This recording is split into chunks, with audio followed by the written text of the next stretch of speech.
Welcome to episode 185 of the Actual Astronomy Podcast, the Meteorite Collecting Edition. I'm Chris, and joining me is Shane. We're amateur astronomers who love looking up the night sky, and this podcast is for anyone else who likes going out under the stars. So, do you like to rock, Shane? Yeah, I feel like, I don't know, is that like a Van Halen song? Or I don't know. I want to rock. Whoa, yeah. We are live and recording. I can't believe you just did that. That's amazing. So yeah, like Led Zeppelin, AC/DC, Van Halen, those are the top three heavy metal bands of all time. And I mean, who doesn't like a good Van Halen song, really? I suppose. So you are a meteorite collector. I am. Although not super active anymore, but I still have them in my possession, and I think they're pretty cool. And meteorites contain heavy metals. Oh, yes. So we have both the rock and the heavy metal here, so all good. Yes. All right. Moving on from that. So when I was teaching my astronomy class in person, where we would go and stand in front of a group of people, and we haven't done that now for almost 2 years. From time to time, you would come in and bring in your collection of meteorites and hand them around. That was always pretty well received. I'll say that. It was very cool to be able to do that and see these space rocks. Yeah, I think it's pretty neat. We'll get into some of the details around the meteorites and why they might be interesting to some people to collect.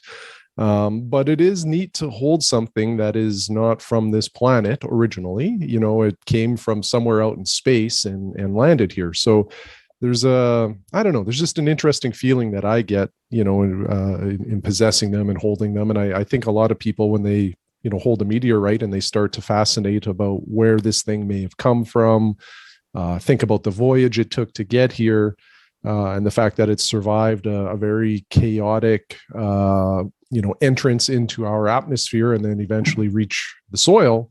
It's pretty cool. It's kind of neat, and it's a fun sort of sidearm addition to the hobby of astronomy. And it certainly does not really fit in line with our mandate of talking about visual observing, but it is still another way to enjoy the hobby. Yeah, it's kind of neat here. I don't know whether it's the cold or what it is exactly, but it seems like every region has different interests. A wide variety of interests. Like I know when I lived in Ontario, there's a lot of telescope builders out there. But I think I only ever met like one person who ever really collected meteorites before, and there was a few people that own like 2 or 3 meteorites or something like that. But then when I came out here, I was really surprised to find like there's several people out here that record. There's you and Rick, and I think at least a few others. And you guys have these pretty good sized collections. It always looks like when you show up, it looks like you're going fishing because they're almost in like a fishing tackle box or something like that. Yeah. I think Rick uses some kind of tackle box style organizers to hold his meteorites, and they actually work pretty good for that purpose, because typically most meteorites are not super big, because if they're really big, they're really heavy and probably worth a lot of money too. So, most people that have meteorites or collect them will probably have more manageable sized specimens or items. Mm-hmm. Yeah. And we also did have a big meteorite fall here. I think one of the larger ones in recent years. I think it was in 2007. There was the Buzzard Cooley meteorite fall, and this was one of those first ones where people had a lot of people had installed those dash cams and had cell phones and security cameras up in large enough numbers that they were kind of like randomly catching it if they were correctly oriented when the object came in over sort of northern or eastern Alberta or something like that, and then it landed in northwestern Saskatchewan in a place called Buzzard Cooley. So am I recalling that correctly? Yeah, pretty much. Yes, it was 2007, I believe.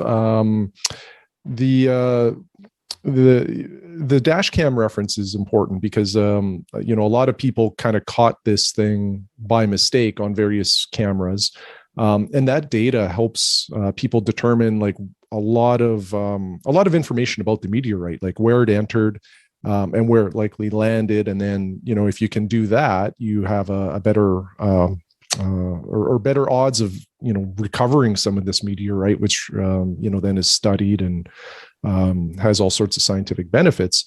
So this one that landed in our province, it was, I guess, about 5 times as bright as a full moon. So just to give you an idea of how bright these things can get, about 400 people reported seeing it, whether it was with their eyes or with cameras. And this thing was about the size of a desk, but it weighed, like the mass of it weighed about 10 tons. So a very dense piece of rock that came into the atmosphere. It broke up and then spewed thousands, of fragments all over the place of varying sizes. And one of the notes here on Wikipedia is that this event set a new Canadian record for the most number of pieces recovered from a single meteorite fall. And I think it's even quite like the amount that was recovered is quite large, even like on a global scale. Yeah. That was pretty neat to have something like that happen in our backyard. And we've said many times, that this is a farming province. So basically, these meteors were strewn across a lot of farmers' fields, but luckily this happened kind of in the wintertime. So there wasn't any farming taking place, why that was lucky is it allowed for the recovery to take place. Had this fallen in the summertime, a lot of these meteors would have been lost forever because, farmers will not let you traipse through their fields, because you're going to damage and reduce their yield. And then, once everything's harvested, the ground gets tilled up and, these meteors then are gone. So because this happened in the wintertime, there is a huge effort put out by a number of different people to recover these meteors. And as such, like I said, over 1,000 fragments have been collected. And I happen to own one of those, which is kind of neat. It's one of my, I guess it's one of my more prized pieces just because it did land here in our province. Yeah. Yeah. And wasn't that one that our friend Rick recovered? Is that? Yeah. Okay. Rick Huziak is a very active amateur astronomer. And he's also a very active meteorite collector. And he had found this one during the search after that fall. Yeah, and he's one of the folks we frequently observe with when we go to grasslands. Just about every year that it doesn't conflict with the Saskatchewan Summer Star Party, who he acts as, I think, one of the main hosts of. Yeah, he's one of the main organizers of that. So as long as it doesn't conflict, I gotta get notes out. I have the dates now. I gotta settle up for last year with people and get the dates out for next year. And unfortunately, well, I mean, not unfortunately. So fortunately, eventually the star party that we help put on at the Grasslands National Park in 2 different locations. Sometimes they would pick dates that were on the full moon. And I think that was challenging for us because when we go down there, we want to go to dark skies. But anyway, I won't get into that. I'm going to take us way off topic because I don't know anything about meteors really. So where do we start? Where do we start with you, Shane? Where do we start with collecting? Where do you want to begin? Maybe let's just talk a little bit about the difference between a meteorite and a meteor. Because they are very different, and we hear a lot about meteor showers. So a meteor is something that burns up in the atmosphere. It never reaches Earth's soil. And a meteorite is something that makes it through the atmosphere, lands on Earth, and then has the potential to be recovered and added to your collection. And the one thing I learned from Rick is when you find a big piece of metal that's underground, what do you call that? I don't know. A meteor wrong. There you go. Yes, indeed. as opposed to a meteorite. And Yeah, yeah, I guess that's a pretty common joke in the yeah. meteor hunting circles. I never heard that before. And he told that in astronomy talk once. And I think everybody else had heard that joke except for me. And I thought they were going to ask me to leave. I was laughing so hard. Yeah, yeah. So I guess why collect this stuff? I talked a little bit about it already, but it's pretty cool to hold something in your hand that came from space.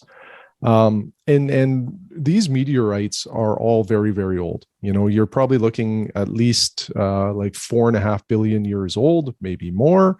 And a lot of these, are theorized to be some of the building blocks of our solar system. So it's sort of leftover material from the genesis of our solar system. So all of that is very cool. There's scientific study that can take place with these things, so that's another reason to collect these. It can be a little bit of an investment if you're somebody that's looking for real diversification in your portfolio. When you have a limited supply of an object, the demand goes up, the value goes up. And really per weight, a lot of meteors are more expensive or more valuable than gold in a lot of cases, or in some cases, I should say. Yeah, so I want to hear from people that went into the bank with their meteorite collection when they were trying to put up equity for a loan or something. Well, diversification is really reaching a lot of different sectors right now. So don't underestimate it. I might still have student loans, but what do you see my rock collection? That's right. That's right. The other thing that I think is super cool about collecting meteorites is some of them have originated from other planets in our solar system, as well as our moon, which I'll get into maybe a little bit as we come up. So there's a bunch of different styles of meteorites too, which the names talk about kind of their makeup. Chondrites are probably the most common ones, and they're more of a stony meteorite, although all meteorites do have some metal content in them and respond to magnets. So chondrites are about 80% of all meteor falls on Earth. The next most common one is a achondrite, which again is more of a stony meteorite. There's nickel iron meteors, which are quite pretty, and they're about 5% of all falls. And then the rarest is known as Palacite, and this is probably 1, maybe 2% of all falls. And what's really cool about Palacite is it's stony, but it has a lot of iron in it, and also some kind of different colored glass that's in it, and they make for some real pretty things to look at anyway. Yeah, I think I've seen some of those, and either you have them or Rick does, and they get polished up, but it almost looks like a miniature version of the inside of a church or something like that with its stained glass windows. They're really neat. Yeah, they are super neat. I do have one. They're very fragile too, and part of having a meteorite collection is the preservation of it, because they are metal. They will want to rust and deteriorate. So a good thing to use, or what I use, is just like a thin application of a gun oil or an oil meant to preserve metals like that. So a gun oil, that's what it does, is it prevents firearms from rusting. It's quite cheap, and you can apply that to your meteorite as well. I have a question for you now. I don't want to surprise you with this question, Shane. But I was thinking about this as we were chatting here. And like I said, I don't know that much about meteorites or meteorite collecting, but when we go out to see a meteor shower, so right now I think it's late tonight, so we're recording this on the 2nd, I think early hours of the 3rd and into the 4th, around this time in January. We have the Quadrantid meteor shower, which we chatted about, and most of these meteor showers that we see, whether it's the Perseids in the summer or the Orionids, they all originate from comets. And so I'm thinking that the meteors or the meteorites that you have in your collection, they would sort of be of a different origin than the meteors that you're going to see during a meteor shower. Is that correct? Like, I'm just kind of shooting from the hip here, but just sort of thinking about it while you're chatting, they would be a different type of meteor, wouldn't they? For sure. Yeah. The meteor showers that you just referenced, what we're seeing there when you see, in parentheses here, a shooting star or a meteor, you're seeing something that is about the size of a grain of sand off of a beach entering the atmosphere at an extremely high rate, Hmm. burning up, giving off, its energy, and you see this streak of light. Now, if you see a real bright meteor during a meteor shower, and sometimes they're referenced as fireballs, even, which really can light up, quite a bit, as bright or brighter than a full moon sometimes. You're still not that big. Like a bright meteor is maybe the size of a cherry, and then something that would be considered a fireball might be the size of your fist. So relatively small objects, and they just burn up in the atmosphere, and they really don't reach the Earth's soil. Now, a meteorite will be, its own rock, so to speak, that enters the atmosphere, and this is happening all of the time. It's just most of these rocks get burned up upon entry. A lot of things have to happen for it to survive the entry and then actually have, specimens that are recoverable. So when that happens, it becomes quite an exciting thing. The other part of it too is, the majority of the planet is covered in water, or very inaccessible. It's the Arctic, the Antarctic, and many meteorites will fall in those areas. And Southern Saskatchewan. yeah.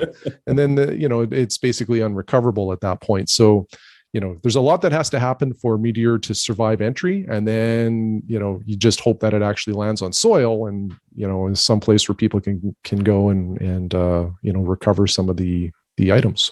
Okay, so I have another question. These aren't, I know I put questions in the show notes, but I'm just kind of thinking. So I got to admit, meteors and meteorite collecting is something I don't get excited about until I hear like you or Rick talk about them. And then you guys are really passionate about it, and it really fires me up, and it gets me thinking about them. And I'm like, this is something that I could really get into. And then once the day passes, I'm off to other things like my library. But just think about this. So, like with your meteorites, so how many meteorites do you have in your collection? I don't know, probably 7 or 8, I think. Okay, so you've got a good handful, and like that's a lot because these things are not inexpensive. And I think Rick has like around a few dozen or so, although he goes collecting. So I think he has kind of like two allotments. He has sort of the ones that he collects like himself. He's been up to the Whitecourt meteorite crater and gone hunting up there. And he was one of the people that was doing the recovery at Buzzard Cooley. And I know he's been to a few others. And then he collects sort of a few specimens for himself, and then a pile that he's able to sell. And so he does this legally, because he ends up getting signed on as part of the recovery team. And I think they have to turn over like 90% of what they find, but then they can keep a small part of it. But like I was wondering though, with these ones that you have, are they ones that would have fallen like as like a singular rock? So does it work such that like there's sort of a bigger bit coming in? Okay, let's say it's something the size of like, I don't know, I don't know, something that's maybe a couple meters across, and then it kind of just sort of burns all around, and then at the end, kind of like in that Simpsons episode, it's about the size of a lump of coal, and then you kind of pick it up, and then that's sort of one singular bit. Or are most of the meteorites that you have or that people would be collecting part of larger falls, like we saw with the Buzzard Cooley meteor, where it came in, there was a big explosion, and then there was just all these massive hunks that kind of fell off in different directions, some as small as a pea, some as large as I don't know, like a can of apple juice or something like that. Yeah, some will break up in the atmosphere. I think most do to a certain degree. And then you have you can end up with a very widespread field to collect from. Although some will, I guess, maybe survive or remain mostly intact through the atmosphere, and then upon impact, kind of almost explode, I guess. And then there's fragments everywhere. So there's a number of ways that a meteorite can get dispersed. But I think most of the time there will be some event in the atmosphere that causes it to, I guess, explode, right, or shed some of its material, and then again you get that wider spread. The white court one, I believe, was one that exploded upon impact. Which, yeah, that was a big one. Yeah, yeah. it left. I remember seeing the meteorite hunters there, and it left a big impact. And if you remember that meteorite hunter show, I remember they had like a really funny picture of Rick in the show. He like helped out with the show, I think, and they had a picture of him in that episode holding some of the meteors, either for that one or for the Buzzard Cooley one. It was one or the other. Yeah, I can't remember which one it was, but you're right. Yeah, I think he was involved with them. Yeah, sorry, I didn't mean to take you off track. I know you have a pile of. I do have lots of questions. Yeah, no, interject. Maybe one thing I'll say though about the recovery. Basically, like if the recovery is on public, at least here in Canada, I can't speak for anywhere else, but here in Canada, if the recovery is on public land, you can just go and collect. And that's it. So like the White Court meteor is public land. However, there's a area that's fenced off that you cannot enter because they don't want anybody messing around with it they don't want the site tainted for research purposes in the future. But outside of that, you're welcome to do whatever you want. So you can go collect there, and whatever you recover is yours. There's no obligation to turn it over, and you can keep it, you can sell it, you can do whatever you would like with it. The Buzzard Cooley one, a little bit different. Like the only public land around there were the roads. So if you found something on the road, yeah, you could keep it and do whatever you wanted with it. But most of it fell on private land. It was all farmland. So in order to legally hunt or collect anything there, you would have to talk to the landowner and make an arrangement with them, because essentially the landowner owns all of the meteorites that landed on their land. So what Rick did is, at least with one landowner, he negotiated some sort of like an 80-20 split. Like Rick keeps 80% and gives 20% to the landowner or something like that. But it was basically it's whatever you would work out with the landowner. Yeah, I think they were part of a larger recovery team, and yeah, they had negotiated to split part, and then part of it was going for research purposes, and then they could keep some other parts of it or something to that effect. Yeah, exactly. Cool. So yeah, where can you find these things? Well, we just talked about one way. You can find them on your own. Now, this is probably easier stated than actually realized in reality. So if you want to, get out and search for some on your own, there's two things that you have to do. One, a lot of research. You have to find out where meteors may have landed. There's resources out there. The RASC Observer's Handbook lists a whole bunch of known impacted areas across North America for sure, maybe the world. I can't quite remember. So, that's one way. The other way would be just other research, find out where other meteors may have landed. And then the other part to this is you need to have some cardiovascular endurance, because you're going to do a lot of walking to try to find these things. And the good part though is it's like there's no real other like financial investment to find these things. All you really need is a stick with a magnet on the bottom. And when you've located the area that you think there's going to be meteors, you walk around with this stick and you hope to hear something attached to it. Now, if a rock does attach to it, it's not a guarantee that you found a meteor, because there are iron deposits on Earth and rocks with iron on them that are of terrestrial origins. But if you do have something that clicks to a magnet, there is a decent chance you may have found a meteorite. So if you believe you found one, there's usually, all over the place. There's universities or typically universities that research meteors, and then they can sometimes validate whether or not you have one. But, each person would have to, I guess, figure it out for their region.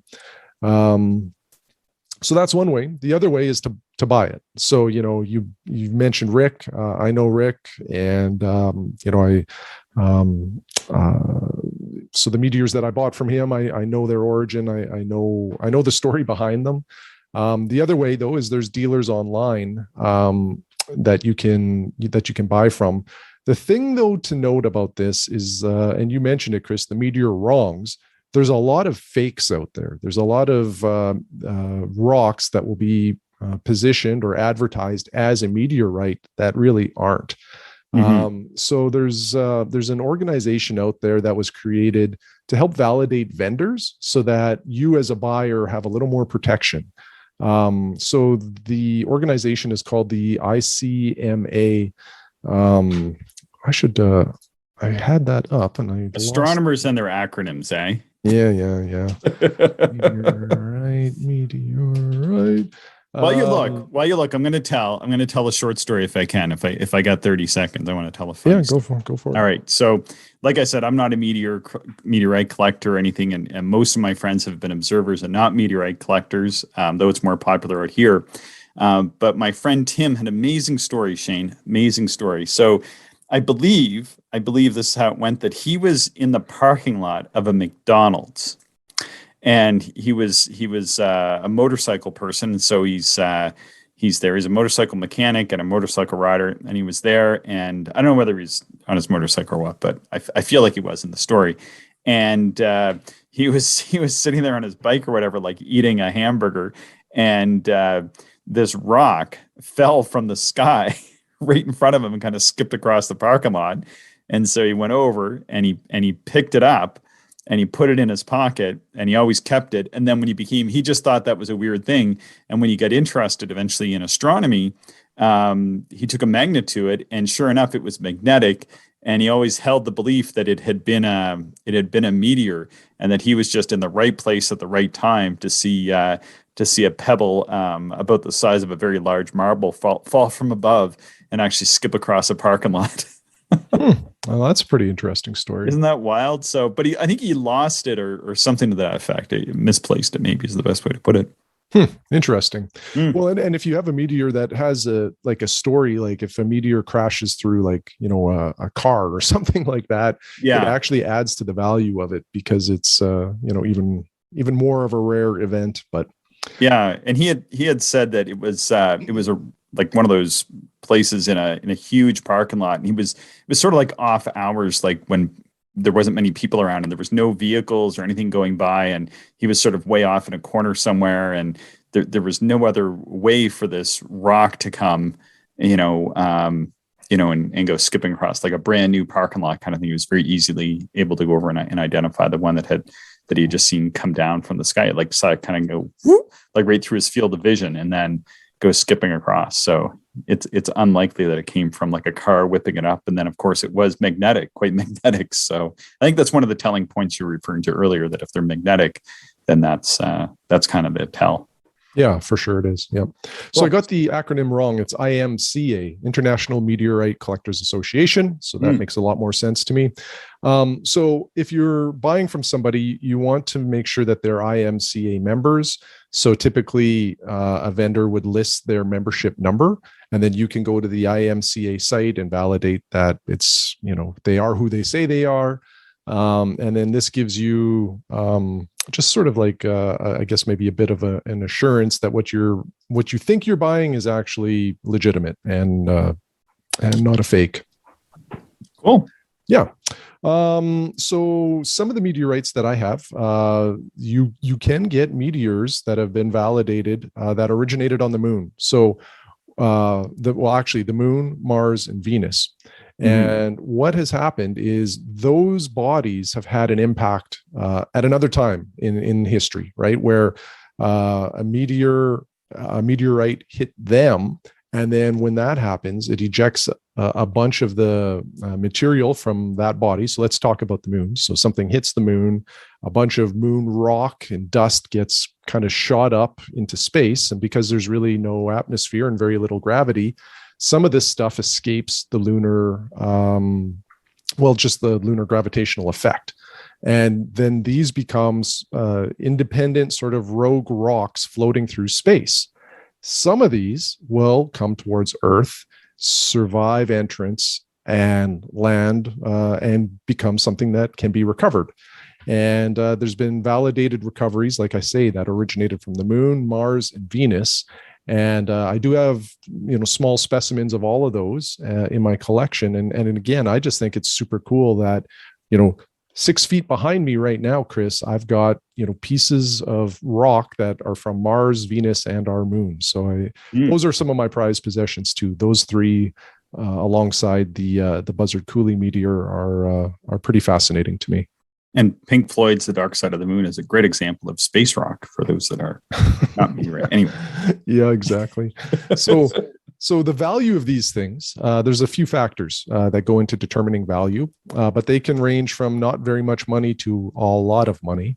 So it's determined by size. Some of it is determined by, of course, rarity. And then sometimes also the location of the find. Some locations are just more desirable than others. And price per gram can range from like 50 cents to $25,000. Wow. So it's incredible. There's just not a lot of this stuff out there. And again, it's desirable to a lot of people. I've been seeing a bit of this is not a new trend, but like some wedding rings now are including, meteorite in them just because of its rarity. It's almost being viewed like a gemstone in a way. And depending on the meteor, they're quite pretty. Especially the nickel iron ones. They have some really neat patterns in them when you apply, like when you polish the surface and apply a certain acid. I've never done this, but I have a meteorite where this was done to it. And it just is a very pretty result that is just, again, on a ring or a piece of jewelry, looks pretty cool too. Mm-hmm. Cool. Very cool. Wow. Yeah. It's really neat to kind of think about these sort of things, especially in, relation to actually being able to see these things come in. So, one of the most memorable talks that I ever went to was by Roy Bishop, and he's a emeritus professor of physics at Acadia University in Nova Scotia. And one thing he did that was super cool, and I can't remember whether he took one of the photos or whether he took other people's photos, but there was a meteor streaking through the sky that was captured at a couple different locations back in Nova Scotia, and he actually created like this is like a physical thing. This is like a computer thing. He actually did all these calculations, and he created like a map of Nova Scotia, and he created a brass, and I think it was something like brass, but he created it like this metal, and it was a metal that was very similar to the type of meteorite that would have been seen based on like an analysis of the color that was giving off. And then he had that sitting on top of the map of Nova Scotia. It was sort of like just off the coast. And what this was the streak that it left through the sky to scale, like how big that streak would have actually been, in relation to the province. It was so cool to see, like this visual representation of the streak in the sky compared to the size of the province. And I was shocked at how large it was. I forget how big it was, but, dozens of kilometers, I believe, if I'm remembering correctly, in relationship, to sort of the scale of the earth. Pretty cool. Yeah. No kidding.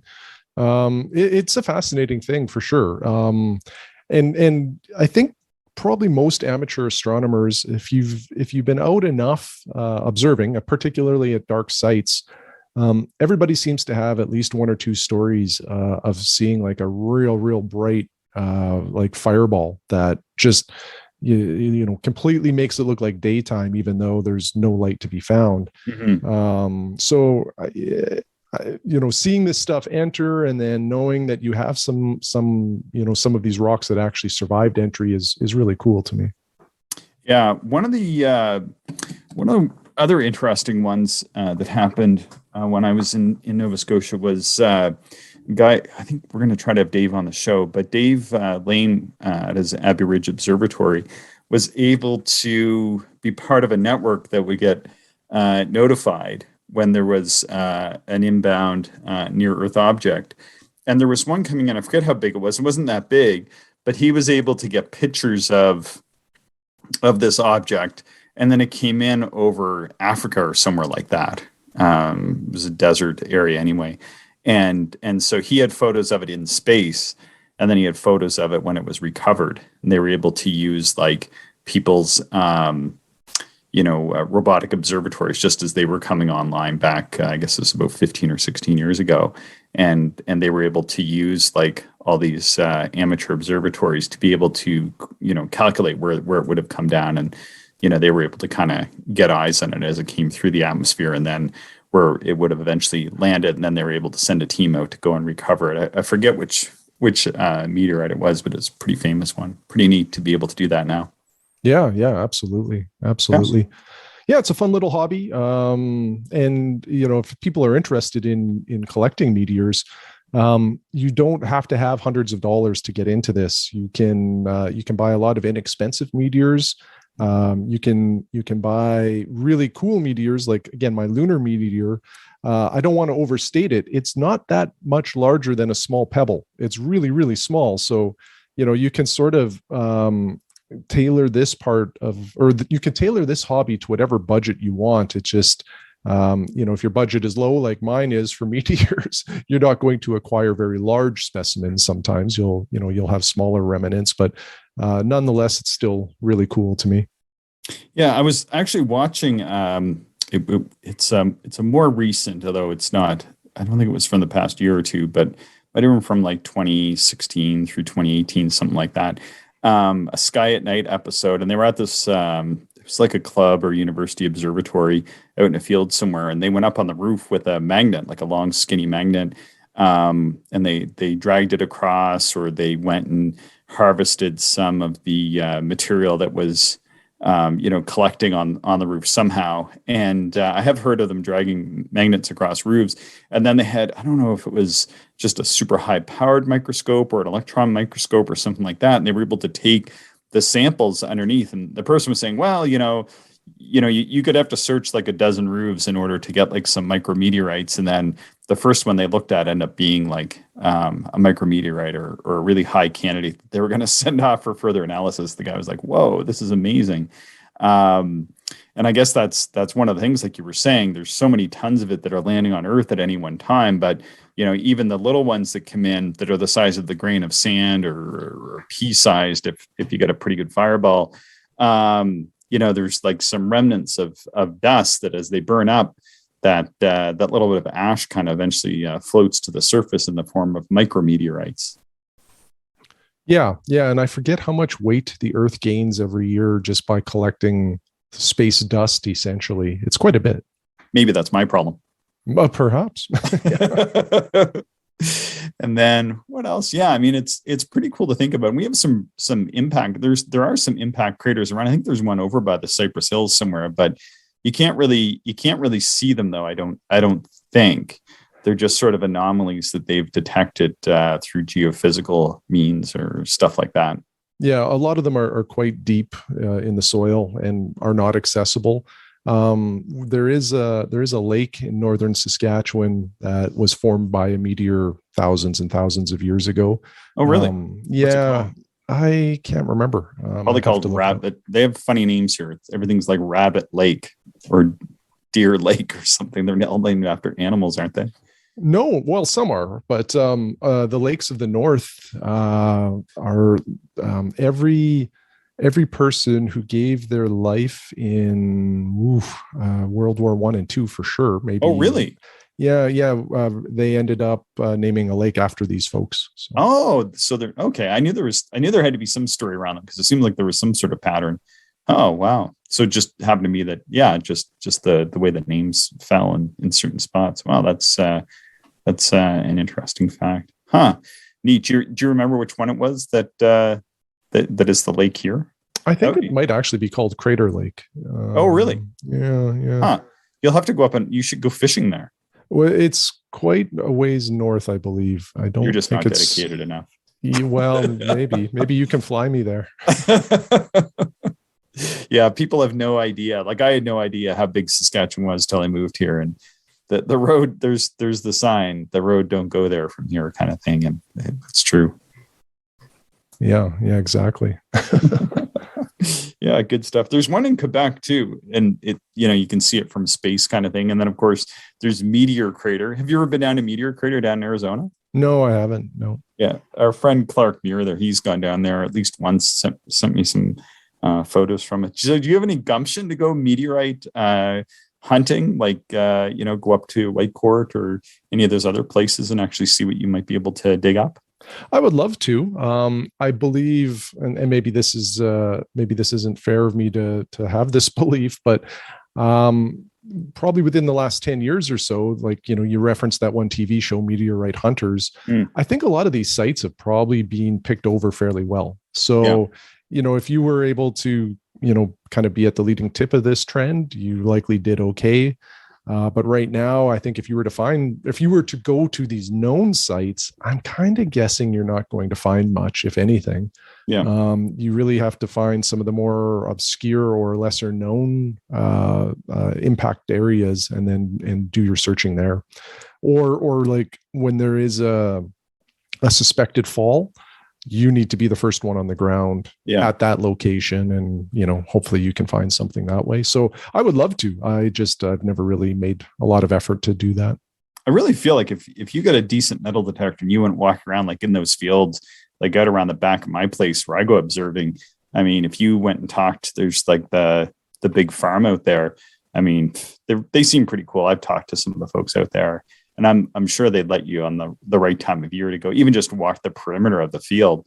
I feel like you'd stand a huge chance of finding a meteorite because it's a huge piece of land, and then it's very flat, and there's hardly any rocks out there. I can't ever recall even seeing a rock out there. So I almost feel like every rock that's out there, as long as you're 50 or 60 meters away from the road, I feel like any rock you find out there, there's a high chance of being a meteorite because it's all just this beautiful soil that they grow. I don't know, they grow like 20% of the world's lentils out there or something, I think. Yeah. The problem with farmland is it just gets tilled into the soil, broken up, and sometimes deteriorates too with the water because these things will rust away and disappear. The impact that I was thinking of in northern Saskatchewan, it's called Deep Bay Crater. Ooh. And so Deep Bay is the name of the lake, if you will, and it's quite round, but it's the deepest body of water in our province, and it's 220 meters deep. And 13 kilometers wide. And, but it's right by Reindeer Lake. Right. Yeah. I knew it was some sort of animal that it was. Yeah. Wow, you've got to go fishing there. Well, maybe one day. Yeah, that would be kind of neat. How far? Oh man, this is way up there. Yeah, that's not an easy place to get to. Ironically, it's near a place called South End. They name all these places in the north of the province. Yeah. Wow. Yeah, it's getting up there. You can get to La Ronge. You can probably walk there from Flin Flon. Yeah, I think I'll pass. No, there's a road. You can get up to South End by road. Mm-hmm. Yeah, I see that. And then boat over. That would be a long boat ride. Yeah, you've got a boat though. I feel like that would be like open ocean kind of boating because that bay is that's a big. So that looks like it's about 6 or 8 kilometers across or something like that. That's big. It's 13. Okay, across. Yeah. So that's big. Like that's. Oh, it's huge. Yeah. That's huge. I think almost the size of St. Margaret's Bay where I grew up. And it's part of a larger lake system. And what is that lake? That is a huge lake. Is it even? That's Reindeer Lake. Okay, now, we've really gone off topic because I know nothing about meteorites, but lakes on Google Earth, clearly. Cool. Well, in that case, Chris, do you have any more questions about meteors? I only have questions because I'm not a meteorite person at all, though I do have rocks in my head. Okay, well, do you have anything else to add, Shane? No, that's all I've got. All right, perfect. Well, thanks, Shane, and thanks everybody for listening. Be sure to subscribe in your podcatching software and give us a review there too if you can. And we're always excited to get your observations or other emails to actualastronomy@gmail.com. Thanks again for listening, everybody. Thank you, everyone, for listening, and we hope you enjoyed the show. If you are interested in more information, would like to contact us, or if you would like to support the podcast, check out our website, actualastronomy.com.